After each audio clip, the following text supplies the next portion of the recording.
Hey folks, it's your pal Mike Shea from slyflourish.com and twitter.com/slyflourish. Here with an episode of Sly Flourish's Lazy DM Prep. Although I have an error. Let's see, can I fix this manually? Hang on a second here.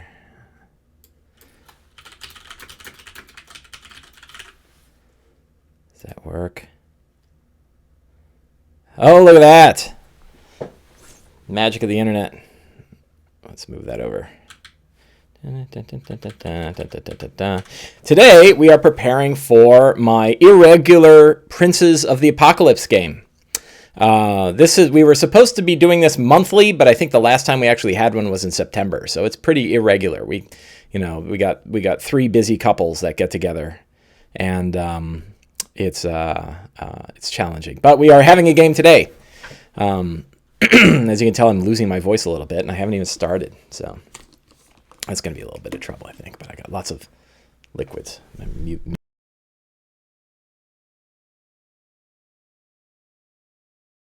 So I'm probably going to skip the full read through of Return like we typically do, and go right into my game notes where you will... Am I muted still? No, I'm not muted.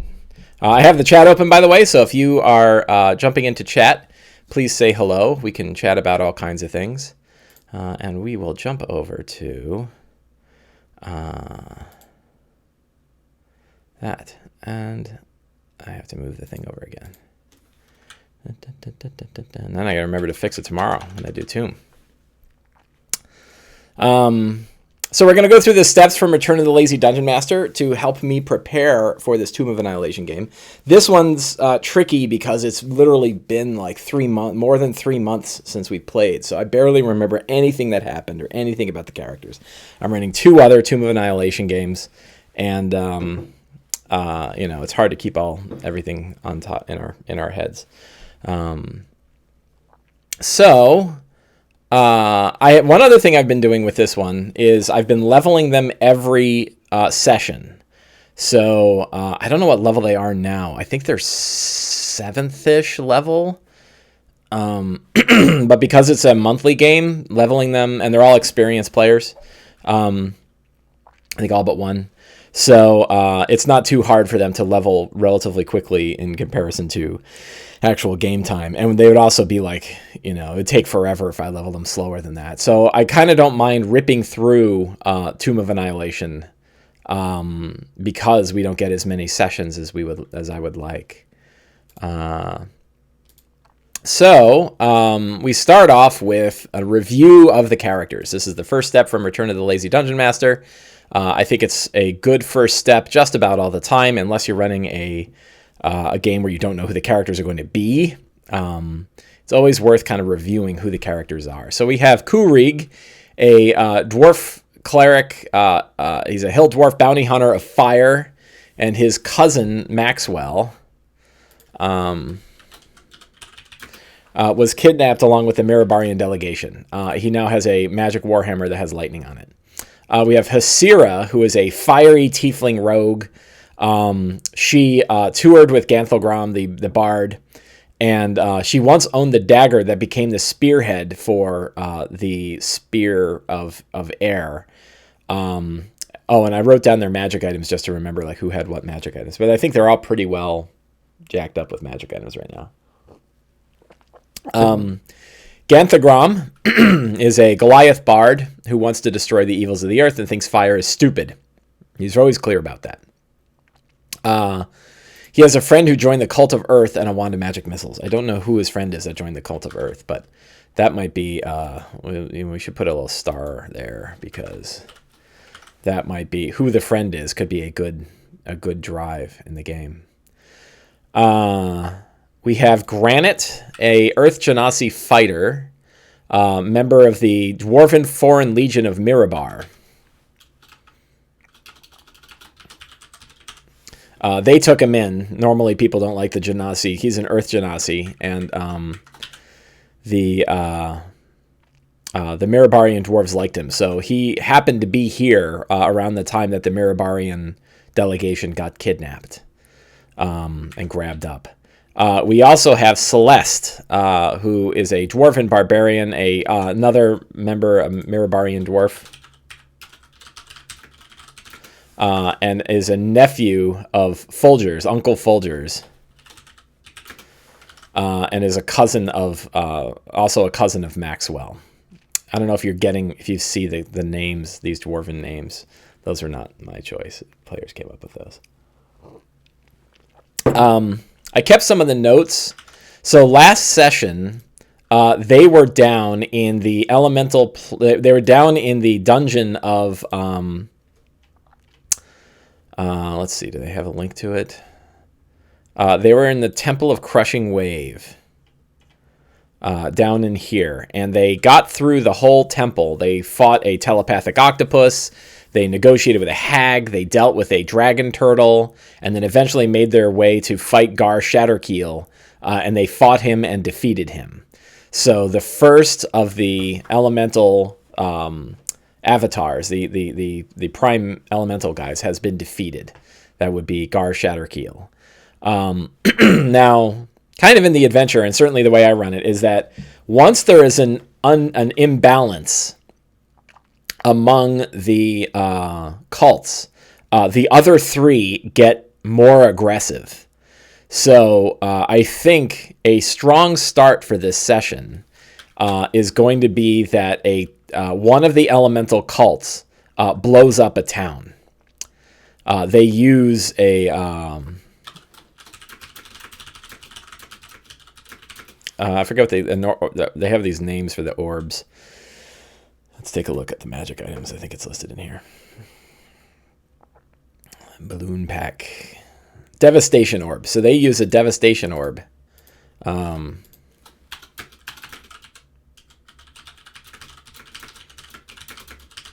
I think the town they're going to blow up is going to be... where is... We're going to look. By the way, if you're in chat and you have any thoughts or questions or anything you want to talk about as it relates to D&D, feel free to say hello. I've got the little chat window up here, and I always love talking to folk. If not, I feel like I'm sitting here by myself. Where are the places? The Desran Valley. Some great art in this book, by the way. It's a good adventure. It gets kind of a bad rep. But I'm I think when run a certain way, if you add a bit of role playing, I think the biggest complaint is that it's just kind of combat heavy, and I think that was sort of the 4E 5E transition. That's a great picture. Isn't that a great picture? I guess that's Red Lark.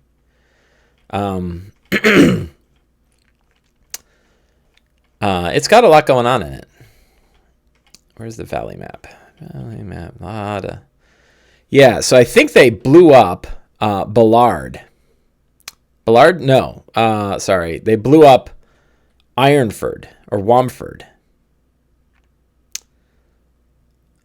What is Ironford?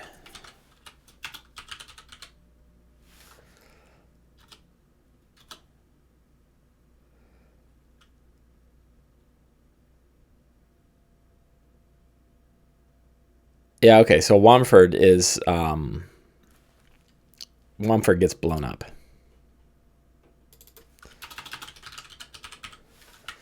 Whole town is destroyed. Barry, quite contrary, says, good morning. Good morning to you. Nothing like blowing up a town to get something started. You want to have a strong start for D&D? Blow a thing up. So the question is, which cult blows it up? And for this, we're going to use probably the finest game aid to help our story go off in interesting directions, and that is randomness. In this case, a 6-sided die. So fire will be 1 and 2, air will be 3 and 4, and earth will be 5 and 6. 1, 2, 3, 4, 5, 6. Fire, air, and earth. Earth it is. So the Earth cult blows up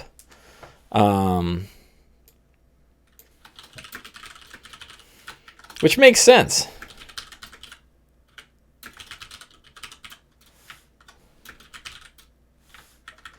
Using a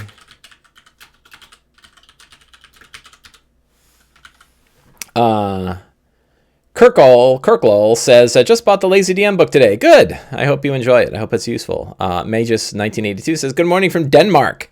So good afternoon. Good afternoon back to you, my friend. Yeah, so the Earth cult is going to blow up an orb, and then I think another cult is going to be hanging out so I think the way we're going to start is that the group is going to be sailing out. Well, not sailing, rowing out.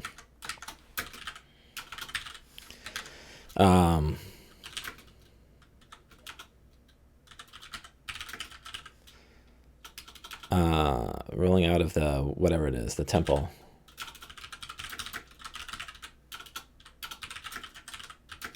Party's rowing out of the Temple of the Crushing Wave. The Earth Cult blows up Wanford. They'll feel it. Deskin says, I love the smell of exploded town in the morning. Yeah. Stephen King, this is a story in Stephen King's On Writing. I'm a huge Stephen King fan. And in On Writing, he talked about the stand. And he said that like he got to a point like 500 pages into the stand writing it, where he's like, I've got like 22 characters, and it's crazy how many characters I got. And what do I do with all these? And I think either his wife said, or he had like an epiphany on a walk where he said, oh, I'll just blow a bunch of them up. And so he had one of the main villains blow up like 7 of the main characters. And then there was like 4 characters left. And then his story changed course radically. It became like, the Wizard of Oz at the end, where like 4 people, take nothing with them. They all get a vision that they're to go to the Las Vegas, which is, hell on earth. And, they're not supposed to bring anything with them, and they go on this pilgrimage, and that's the story. It's a pretty good one. The Stand is awesome. One of the best books ever written. Party is out rowing from the elemental cult. Earth cult blows up, and then another cult. So I think we'll have a different one. Either air or fire will show up at the Riverguard Keep. Air will be 1, 2, and 3. And fire will be 4, 5, and 6. 3, it is air cultists.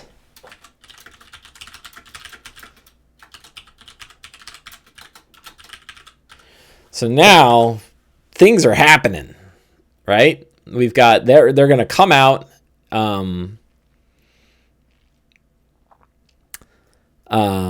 They're going to come out. So there's 2 kind of groups of air cultists. There's the ones that are direct followers of whoever the head of the air cult is. Another problem when you run an adventure once every 3 months. You don't remember anything about it. I totally just screwed up the window, didn't I? Back to Princes. So, who are the... Let's go to adventure background. Look at those guys. Vicious. The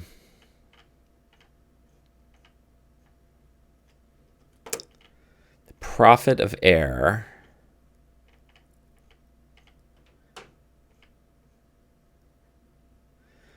It's Vanifer, right? I think it's Vanifer. No, sorry, Vanifer's fire. Prophet of Air, Arisi. So she has a whole bunch of her own followers. But then there's a bunch of Waterdavian Griffin riders from the tower that also follow her. And I think that they, so they probably, let's see, the Griffin riders are probably running air support. They're probably flying up above, kind of seeing what's going on.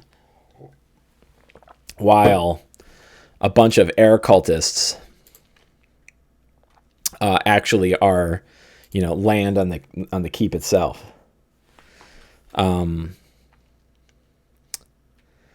So the first scene, I think, will be a nice, juicy fight against air cultists. Let's take a look at the air cultists. Back to the thing. We go to our monsters. Howling Hatred, right? So the Feathergale Knights, Howling Hatred Initiates are low. They might have a few of those. So we'll do, right? They probably have a bunch of Howling Hatred. If you were going to send, so here's a little, here's a sly flourish tip for you. If I can be an arrogant SOB for a minute. Instead of thinking about like this is an opportunity where most DMs, I think, would say, okay, I'm going to build a fight and I'm going to pull out Kobold Fight Club and I'm going to figure out how many guys I should throw against my party of level 7 characters. And I offer instead that we think of it differently. And instead we say, if you are a Risi and you know that things are going down in Riverguard, like the Riverguard, somebody just wiped out, or the balance of the elemental forces has just shifted, and we think something went on at Riverguard, and you're very curious about what happened. You're going to send a team in to go find out what happened, right? So what does that team, if you're a Risi, what kind of team are you going to send, given the limited resources that you have? But this is pretty important, so it's not going to be tiny. But you're not going to send 50 people, but you might send 15, right? So we don't think of it from a power level perspective. We think about it from a perspective of what makes sense. This is, in the abstract, we often say, what makes sense for the story, right? And, well, what the hell does that mean, right? That's really vague. But this is an exact example where the story is that Arisi is sending a team in to figure out what the hell happened at Riverguard. Are they all gone? What happened? So what's she going to send? Well, it's Riverguard. It's her enemy's outpost. So she's not going to send a small, 3 people. She's going to send probably a decent sized force to go figure out what happened, right? And maybe try to somehow capitalize off of it. So she has these initiates. She'll probably send role-playing encounter creation. Yeah, that's not a bad way to think of it. Like you want to, Barry Quite Contrary calls it role-playing encounter creation. And that's the point. You want to get in the head of the villain and then say, what would the villain do? And what would they send? And you can do this for anything. How many goblins are in the cave? How many goblins will be in a cave? What are the goblins doing? Who runs them, right? And then how many would they have? And maybe it's 12 and maybe it's 150, right? It depends on the story. And the story is what's going on there. So, the vague one is as many as make sense for the story, but more specific is in our putting our mind in the mind of the villain. How many is the villain going to send? So, Howling Hatred initiates, there's probably quite a few of these, and they kind of suck. So she's probably going to send, I don't know, maybe 8. Like, these are the people that are going to kind of poke around. So, so we'll call this a scene, and we will say, so this is what scenes are going to take place.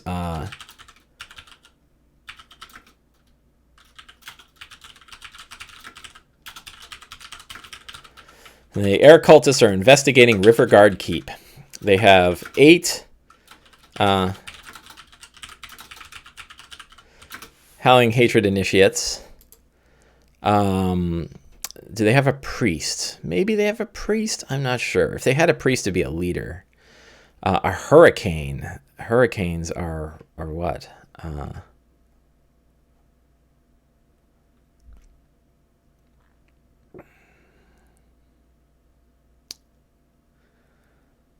So priests are hated. Hurricanes profess their disgust with decadence, and they dedicate their bodies and minds to the world's destruction. Their breathing exercise,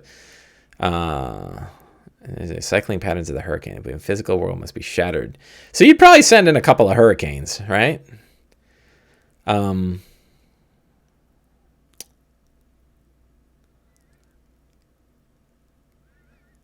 Unarmored.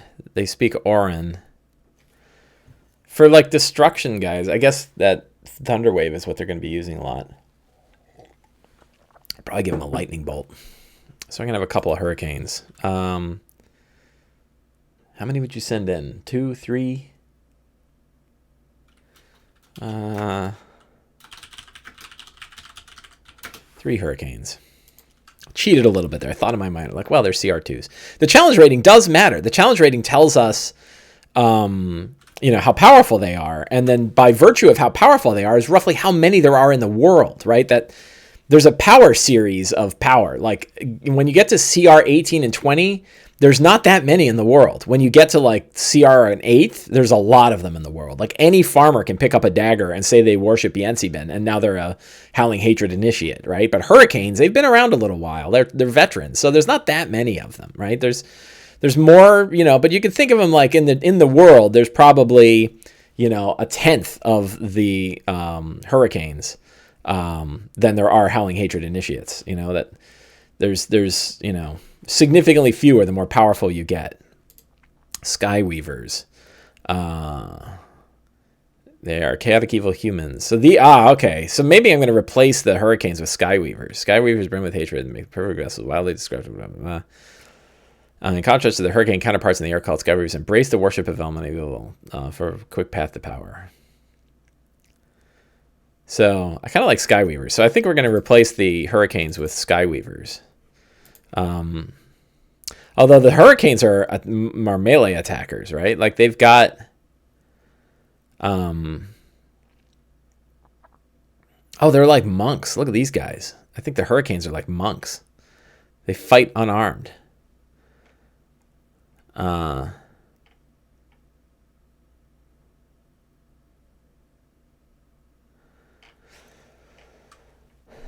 there any other? Wind Harrow. Oh, Wind Harrow is an actual person. Okay. Evil John is here. Good morning. So, yeah. So we're going to have 3 hurricanes, 2 skyweavers, and a priest.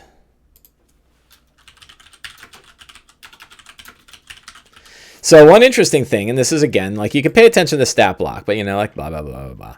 But then you read the text and it's like everyone hates them. Most other air cultists hate the priests, though none dare speak out against them. Those that challenge the priests often end up subject to rigorous new attempts at purification. So this is where we kind of, now there's a faction. There's a faction among the villains, right? So this is a secret. We're going to... who the hell is Thaluna? God, I'm looking at some of the secrets from last session. Well, let me write this secret down, then we'll review the secrets from last session. Nemlock says, did I sleep the whole day away to Sunday's prep? No, this is Saturday's prep, and we're going to have 2 shows this weekend. One right now, and then one same time tomorrow where we do Tomb of Annihilation. I have 2 games this weekend, so I figured why not prep for the other game online too. So this one is for Tomb of Annihilation, or sorry, this one is for Princes of the Apocalypse, and tomorrow's will be back to Tomb of Annihilation. So Evil John says the monks would act as the Howling Priest bodyguard. Maybe, except the fact is all of the other hate. They don't like him. So they're probably not going to be his bodyguard, right? Or her bodyguard. What gender is the priest? We'll go with male.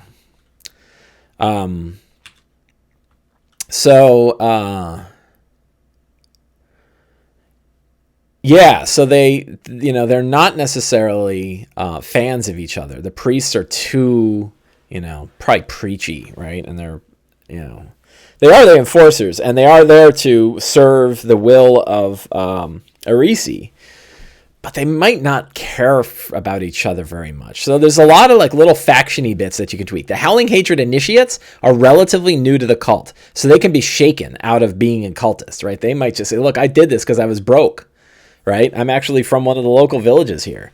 The Hurricanes are, crazy monk types, and the Skyweavers also are kind of crazy to jump in. They're probably, but they don't like the priest at all. They're not a fan of the priest. So it's possible you might be able with conversation to be able to figure that out and work it out. So,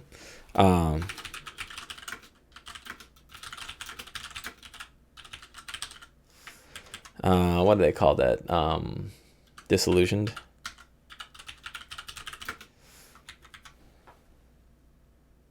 So there's a power struggle there. Yeah, exactly. So Evil John's on the nose here. Presumably there's a power struggle here, something for the players to exploit.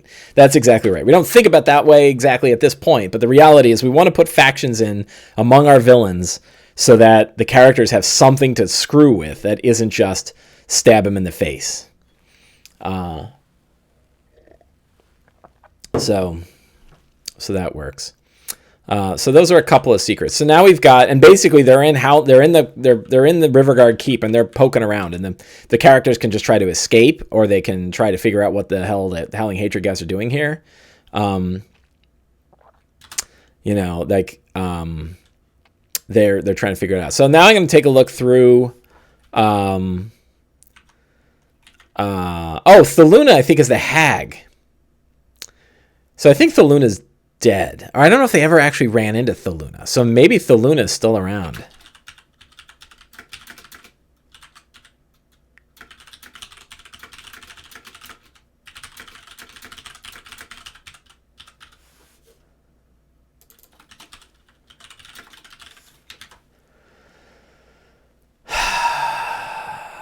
So how might she kind of incorporate herself? I don't know. We'll see. So Thaluna is a hag. This is a lot of what was going on. So Thaluna, a hag, is a hag who serves a crushing wave. So this was, you can see last time I already was kind of working in these factions, although sometimes the factions don't really work out. Thaluna doesn't trust Gar and wants to play the long game. Thaluna will be happy with the characters to hunt and kill other cult leaders. Temple of Crushing Wave used to be a Besselmere Dwarven Stronghold Vault. Yep, that came up. Great resistance for each of the elemental prophets as long as all four are in the struggle. I don't know that they figured that out, but I think that we're going to steal that one because they might figure that out on their way out. Gar hopes to wash away villainy with a great wave of destruction. Morboth is a follower, a fanatic follower. I don't know who that is. Bronze Fume cares more for treasure. They did figure that out. Single voice commands the prophets, but each in a different way. They did not figure that out. Dungeons beneath the hills are vast and ancient. You can always keep that one. Drow Temple Unknown God lies at the center of the vast dungeon. They can always pull that. Some of the Besselmere dwarves went crazy exploring the deepest reaches. That one didn't come up. Big Saint explorers refer to the temple.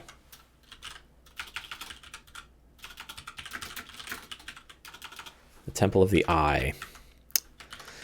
What fantastic locations might they explore in the book? What NPCs might they meet? Thaluna.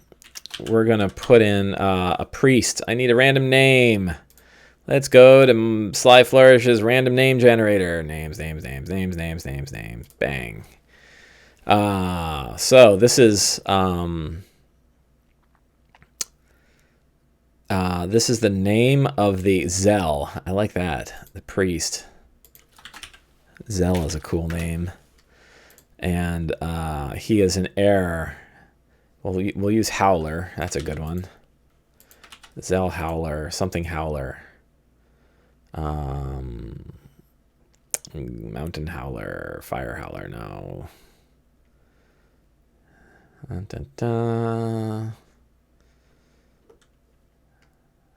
Shadow Howler. No. Worm Howler. No. Trying to find a good name. Doom Howler. Yeah, there we go. Zell Doom Howler.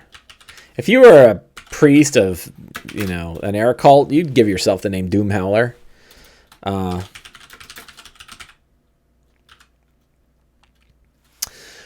So one other thing is that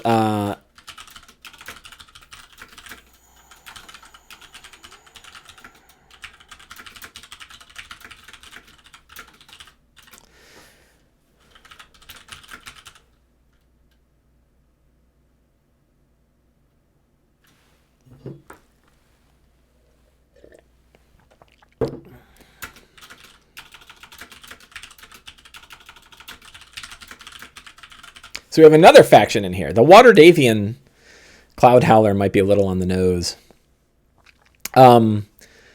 We have another faction, which are the air cultists that are actually Waterdavian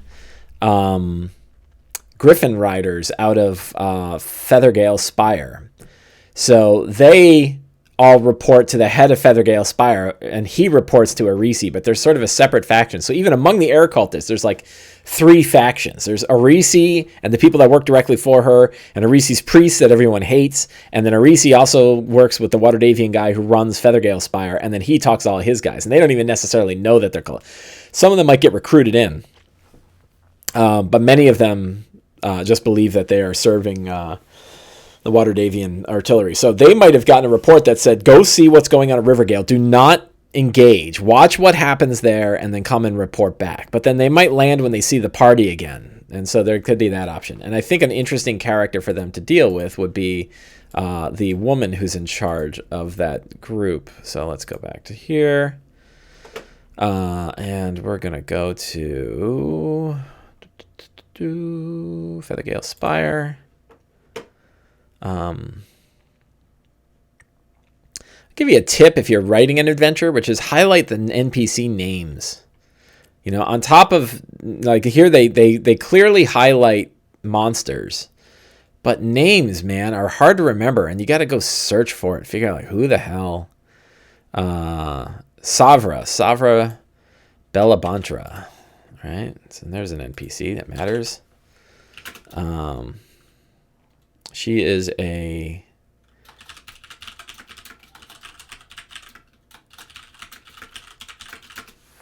She's a commander. She's a Waterdavian noble.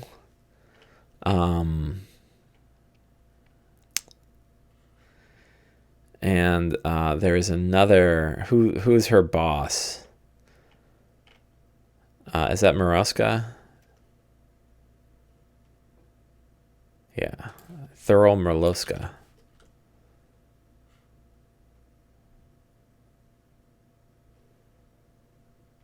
Evil John says, do it like a movie script, all caps character names. You could do that, but and the reason they do that movie scripts is because they usually don't format them. You could at least bold them.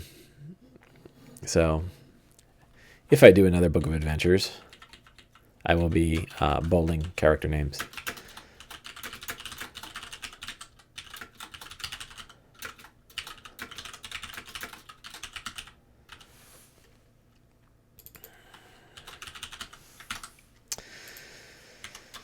So, there we have what is going on there. The Earth cult will probably be gone. The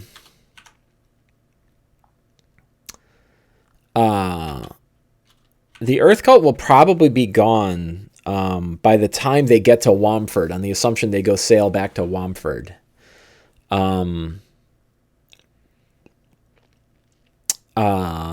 So they probably won't run into any there, but you never know. And they're pretty good on magic items. I think the only one, something for...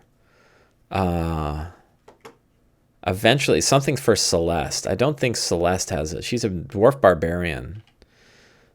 So... She might have the trident, though. So we'll see.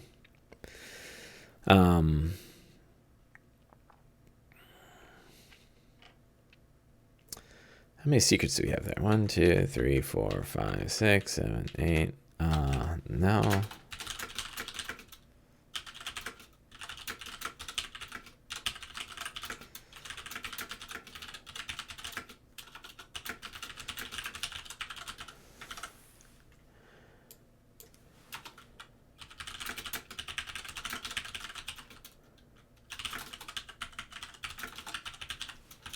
Now that the cult has been beheaded,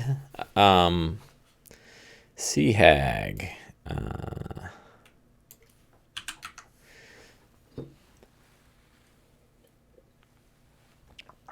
I'd love to have Thaluna somehow infiltrate the party. Would she risk that? Because like one bad perception check and like, oh, she's a bad guy. So she's probably smarter than that, but she might follow them like Gollum.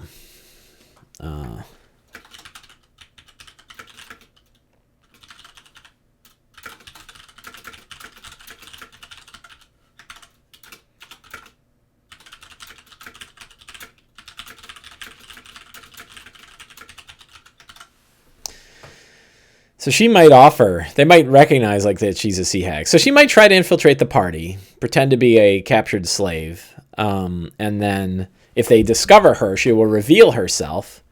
Maybe not as a sea hag, but, as sort of an agent. And she'll say like, look, I want the destruction of the other cult, the remaining cults as bad as you do. But the real reason why is because she wants to get water back on top again. So that's a possibility. They might end up just killing her. So we'll see. If she dies, she dies. If she dies, she dies. But in the meantime, she knows a lot about what's going on with the cults. So that could be very valuable. She could be very valuable. And all she wants, what does she want? She wants the key. She wants the trident. So we'll see. I don't know. We'll see how that goes. So it's pretty funny, right? So I haven't run this one in a while, but in whatever it was, not really a long period of time. I mean, it's been 40 minutes since I started the show, but there's some monkeying around, and it's about a half hour really to prep for, and it's going to be a 4-hour game. And the reality is, like, after this stuff, I don't know where it's going. I don't know where they're headed. I don't know what problems they're going to run into. I don't know where they're going to go. I don't know. Are they going to head to one of the other areas? When we consider like what options they have, if we think for a minute, just a little bit, like what, so they also have, if she wants the trident, she might help players in the water temple. Conflict will ensure the players try to close the rift. Yeah, well, the rift isn't open yet down there. I don't think it ever got really open. I don't think he finished that part. But she wants to open it, so they might have to like give her the trident, and she'll open it again. And somebody will be like, you got to go back there, and then they'll have to deal with that. So I do need some other NPCs. We have Cousin Maxwell.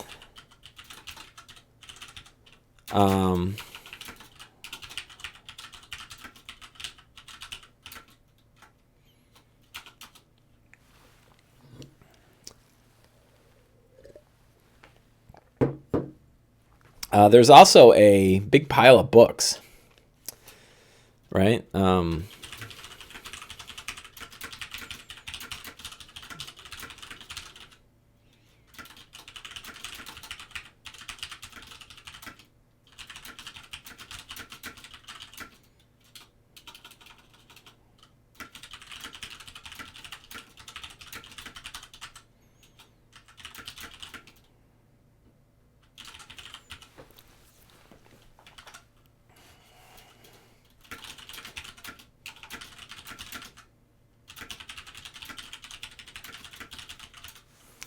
So there could be, like, they could study the books. They could return to Red Lark. They could go to Feathergale. They could go to the monastery. I don't know how to spell monastery. They could go to the... Oh, the other thing that's going on, this is probably a secret, is that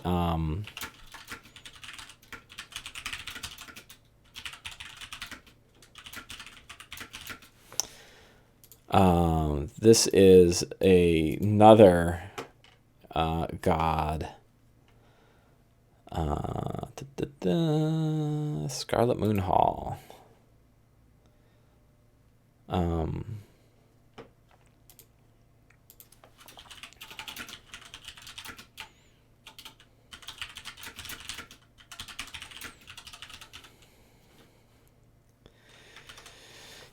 The villagers want to take, like, all the villages in the area are losing control over the land around them. The storms are destroying everything, so they want some control. So they're all kind of saying, like, the Scarlet Moon's going to help us. Well, the Scarlet Moon's a secret front for the Cult of Fire, and they're going to go there and have a big ceremony, and they're all going to get burned up by the giant elemental Wicker Man. So, so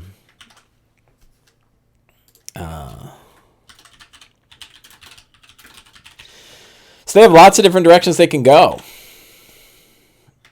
Yeah, I love, Evil John says, I love that scene. Yeah, the whole Scarlet Moon Hall is great. And for homework for that scene, one should watch the movie The Wicker Man, one of the better horror movies of our time. Not even of our time, probably a little older time for some of us younger folk.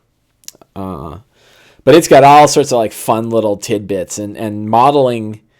Yeah, not that one. The old Wicker Man. The original, not the Bees Wicker Man. Not the Bees! No, the one with Christopher Lee in it. Christopher Lee's character is awesome. And, yeah, it's a fantastic movie. And it has lots of little fun rituals in there. A bunch of, like, sort of pagan rituals that you can sort of throw in your game. Not to mock the pagans. Theirs isn't any weirder than anybody else. but kind of a bunch of little fun things that you can throw in there. So the party, you know, the reality is that no side at this point has really gained an edge yet. I don't think.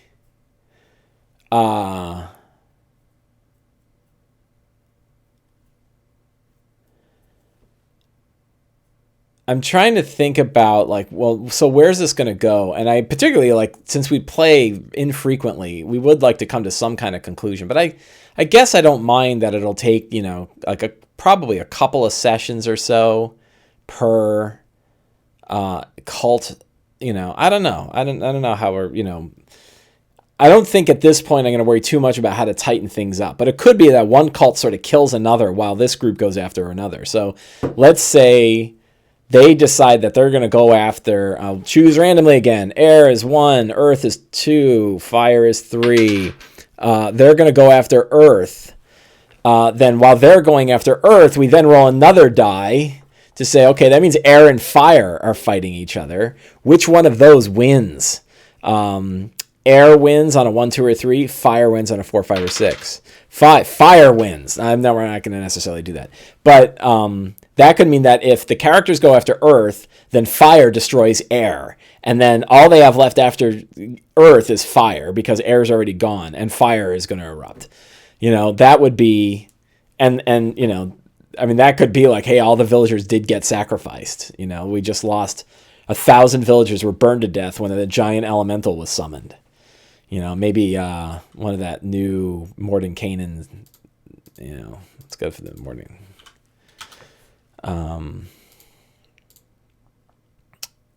What are they called? Compendium rules, Mordenkainens. They have that enormous fire thing. Bestiary. I think it's funny that this picture from Tomb of Annihilation ended up in Mordenkainen's. That picture is awesome. Isn't that an awesome picture? And they used it in the preview, but I guess for some reason it didn't make its way in. Who could say? What were they called? Is there a challenge rating list here?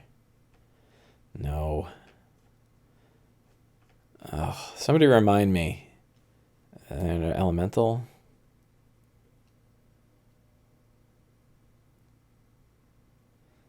Look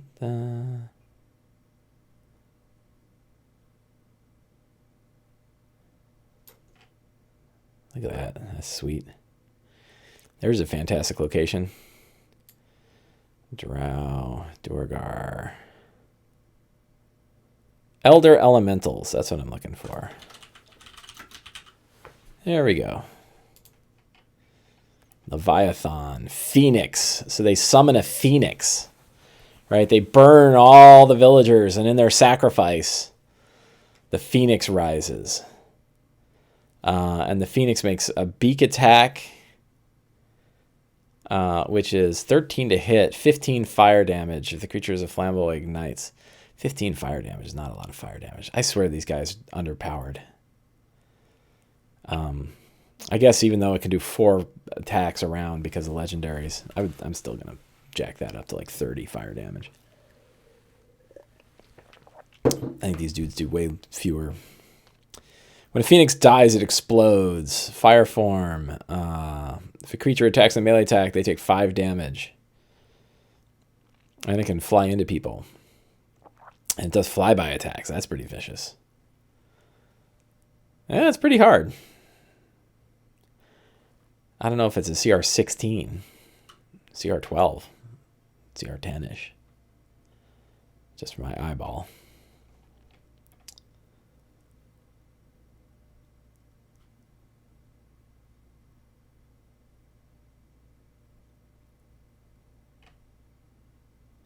It's funny that it's neutral. Zoom and hug, says Evil John. Yeah. So that could be, you know, I don't know where it's going to go. But these are things to keep in mind. I like the idea of an elder elemental could be sort of summoned, you know, the Leviathan. The Leviathan is the one that does like 4 damage on a hit, right? Yeah, 15 damage, 20 damage on with 2 attacks. So not enough damage. Tempest. Zartan's not bad. What does Zartan do? See, 28. 28 damage with a bite. 26, that, now we're talking. Right? But it's CR 22. I don't know. I still think these guys are underpowered. Certain guys in Mordenkainen's are particularly underpowered. So the Myrmidons also. And the Myrmidons are close in CR to the actual elementals. But they're more... I think well, let's see. Let's read the lore. Elementals conjured bound to magic, ritually created suits of armor. So I think one way that a Myrmidon could be created, and maybe we'll throw a Myrmidon. I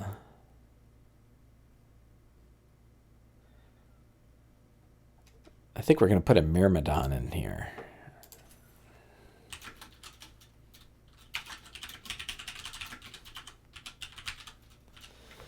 That's fun. I kind of like the idea that like the way the cult creates Myrmidons is a member of the cult has to put on a particular suit of armor and then is sacrificed in it. When they die, their body is destroyed and turns into the elemental. And now you've got this same suit of armor, and they think it's the same guy, but it's really not. It's really an elemental from another elemental plane. But then they come in. So the idea is the Howling Hatred Priest has one of those, and that air elemental might be something that protects the priest. It actually cares about the priest because they're from the same place, but everyone else hates it. Hates the priest and fears the Myrmidon. Zumanog, average damage below CR15 is universally weak. You are probably correct. I think you could double the damage on a lot of dudes above like CR10.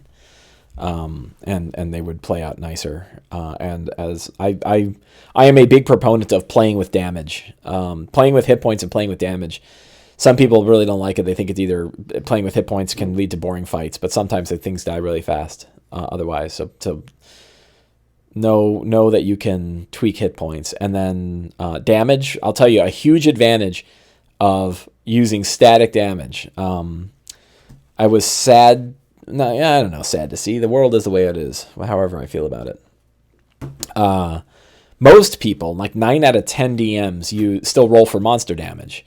Even though the average is the one that's listed in the monster manual, and then the damage dice is secondary. But besides the speed increase of using average damage, the other advantage you get is you get to tweak it. So you can just make it higher, right? You can just add 5 points. And you could do that anyway, even on a die roll. You just add it as a static bonus. But when you're already running static damage, people aren't like seeing you tweaking the dice. They're not like, wait a minute, you just added 2 extra D6. Why is that? Evil John says, I stopped rolling damage dice a long time ago. It's average or 75% now. Yeah, right. So 75%, I can't do that in my head for a lot of times, but I'll add 5 or 10 points, And yeah, it's faster. And most, I think this is like having played Numenera. So 2 things that helped, playing Numenera and playing 13th Age, 2 other independent RPGs. Both are fantastic RPGs. If you get a chance, buy the PDFs of both. They're both fantastic. Just read them and enjoy them. 13th Age uses static monster damage, and Numenera has hardly any stats for monsters at all. It's really quite amazing how they do monsters in monsters are essentially a DC. Like, imagine if you had a whole monster and the whole thing was just a DC, like 14, and all the rolls would be active. So imagine, you could almost do this in D&D. So you'd say like, okay, we got our Myrmidon, right? And our Myrmidon is a challenge 7. So we're going to give it a DC of 17. We'll just say it's 10 plus CR. So that means when you want to hit it, you have to roll a 17 or better, which is actually not far from the 18 that it has for an armor class. If you want to defend against it, you would roll your armor class bonus instead of it rolling, or you could just say it rolls its challenge level, right? So all of its DCs are 10 plus challenge level. All of its attacks are equal to challenge level. And I don't know how you do damage, 3 times challenge level or something like that. And, that way all you need is a single number, right? You have your air elemental Myrmidon, and then you flavor it with narrative. So you'd say like, oh, it's doing lightning strikes, and it's doing these other things, and it's got this other. But all the mechanics could be a single number, right? Instead of worrying about all the, all of the big stat blocks. But we like our stat blocks. But I think that DMs hang on too tight to the stat block, and you're allowed to go around it for the sake of story. This is really where D&D sway towards story-focused stuff means go ahead and tweak the damage if you want. Just add another die. Give it a reason why. You could say like, well, it's because it's the elemental, its element is in season, right? And because since the death of the previous elemental gods, they got more power. And so that means all of them, you could say like the fewer elemental cults that exist or are in power, the more powerful the remaining ones are. So you could say like every elemental cult that's been defeated, all the other ones get an extra die of damage for each one. So by the time you're fighting the last one, they're doing 4 times the dice instead of whatever their normal dice are. I'm just making crap up, but you guys get the idea. But I wonder how that would work. I wonder if you said like, I need a challenge 3 monster. That doesn't work because challenge 3 would be really low. DC 13 is low for challenge 3. So challenge rating alone isn't enough. And that's because you can't mix static. So you can't mix the, what do they call it in D&D where the whole, where like certain things don't scale. The flat math. You can't scale the flat math and the incremental math together. Like the attack bonuses are flat math. It happens to work out perfectly for the Myrmidon, that challenge 7, a challenge 7 guy, has so much, armor class. There is some charts where you can sort of generate a quick monster. But it's not quite like Numenera really just has a DC and everything is based on that DC. And then you might say like, well, they're particularly good or bad at something, which means they're like, so what they would say is like it's a level 3 Myrmidon, but it's level 5 when it does a lightning attack, or it's level 5 when it does something else. Bounded accuracy. Thank you, Evil John. So there are ways, I don't know. You could probably come up with a Numenera-like system for monsters. But I think my point is that like when you look at how Numenera does it and you look at how 13th Age does it, you kind of come to the realization that if players enjoy playing these games, players, this is so there's actual science behind this. I'm going to end with this. I've got a few minutes. There's science behind the fact that we think people are paying more attention to us than they are. And an example, one of my favorite examples, I love bringing this one up, is and I'll have to go find it, but some psychologists, I think this is all, what do they call it, the new branch of economics that's all based on social economics. That's not right. Basically, economics and psychology mixed together. Daniel Kahneman was a big proponent of it. And anyway, one of the studies he had was they would put a student would walk into a classroom that's full of other students with a professor there, and he would have to hand a note to the professor, and the professor would write something on the note and then hand it back, and the guy would leave. And the professor was in on it, and the student was in on it, but none of the other students were. And one time they just walked in, and they would wear whatever they wanted. They just wore whatever clothes they had on. They'd go in, they'd hand the note, they'd get the note back, and they'd leave. And they said, like, how many people in the audience knew what shirt you were wearing afterwards? And they say, well, probably they weren't paying too much attention. And they're like, yeah. And that actually was about right. That the amount of attention they applied to the person compared to the amount that the person thought they were going to get applied was about the same. But then they made them wear a big ass Barry Manilow t-shirt, like a big picture of Barry Manilow on it, and had them walk in then. And the people are completely self-conscious about the fact they're wearing this ugly ass Barry Manilow t-shirt. And then they'd walk in and hand the note and walk out, and they say, now how many people paid attention to the shirt you're wearing? And they said like 70 or 80% probably saw the shirt I was wearing. And then they asked the students, and none of the students knew. They're not none of them, but it was the same amount that knew it before. No one was paying attention, right? But we thought they were. The other one is that there was a study where you would have people tap out Happy Birthday, or tap out a song with their finger, like the beat of a song. And then what was the likelihood your partner would be able to figure out what song you were tapping out? And the people who are tapping out the song weighted it much higher likely that the person knew what song they were because they had it in their head. So what the hell's the point of that? Well, the point is that as DMs, we probably think our players are paying more attention than they actually are. This is true with the campaign and the story. This is, and I think it's true with the monsters. A big argument I hear about why people don't use static monster damage is that they think players will figure it out. Like, oh, he does 14 on a hit. Here, let's all change our tactics so that 14. But if you got multiple monsters and they're dying in 2 rounds anyway, by the time the players figure out how much damage they're doing and remember, Barry Coin Contreras, the tension video with the people playing passing basketballs, and you're supposed to count how many times, and then it turns out there's like a bear walking through the middle of it. No one actually sees the bear. Yeah, same thing, right? You know, like once you see the bear, you see the bear. But if you didn't see it the first time, your likelihood of seeing it is very low. It's a good one. And I think the same is true with monster damage. Like, you know, maybe some min-maxy players are going to figure it out. And I remember once where like I had 3 traps in a row that all did like 22 points of damage. And like, man, it's the 3rd time I've been hit for 22 points on a trap. That was a little too static, right? And for when you have like one thing that's doing it, maybe then you roll damage. I got so used to doing static, I don't roll it. Like even it's pretty sad. I'll read a spell description that says like it does, you know, 8d6 damage, and I'll like stare at the ceiling and be like, average on that's 28, you know, and you know, or 8d8, and you're like, oh, what's 4 times 9? 36. I'll do 36 points of damage with the Cone of Cold. Right? I'll do that instead of rolling, which probably when you're doing 8d8 is probably worth, you know, doing, because rolling 8d8 is hard, but not hard, but you know what I mean. If you don't have 8d8 sitting around. But I'm doing it for areas where I don't have static damage because I prefer static damage so much. So if you get one thing out of today's video, try static damage. Just try it. One small fight. Try it out. See what it's like. Don't let on that you're doing it. Just roll the attack roll. Attack rolls matter a lot. Whether you hit or miss matters a lot. The damage they do, that all gets averaged out over time anyway. So everyone grab 2d6. You're gonna tell Bob how much damage you just took. That's pretty good. 8d6. Everyone grab 2d. Funny thing is, in my kits I generally have 8d6. Although my portable kit that I take with me to game shops only has 1 of each die. I don't bring a lot of dice with me when I'm DMing. As a player, I do, because as a player I'm doing a lot of damage.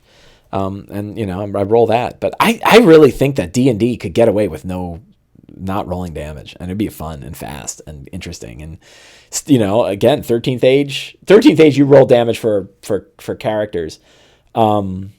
In Numenera, you do not. In Numenera, you do a static amount, but they have sort of sub crits. So it's like when you roll 17, 18, or 19, it does a couple points more, and then if you roll a 20, it does more points on top of that. So they sort of the D20 roll matter. It has flexibility in what kind of damage it does, which is an interesting idea. I like Numenera a lot. Take a look at Numenera, take a look at 13th Age, try out static monster damage, and build your encounters based on the story. If you get 4 tips for today's video, try those out. They don't work for everybody. If you don't like them, that's perfectly acceptable. We all play different D&D differently. So I am off. I'm sinking in my chair lower and lower as the session goes on. But I'm going to go get ready for my game. So I will be back on tomorrow at 10 to talk about my Tomb of Annihilation game, which is the final session. They beat the hags. The hags beat the crap out of them. And now they opened up the door to the cradle of the death god. So come tomorrow and we'll talk about how the hell Mike is going to run the cradle of the death god. Have a wonderful Saturday, and I will see you guys tomorrow.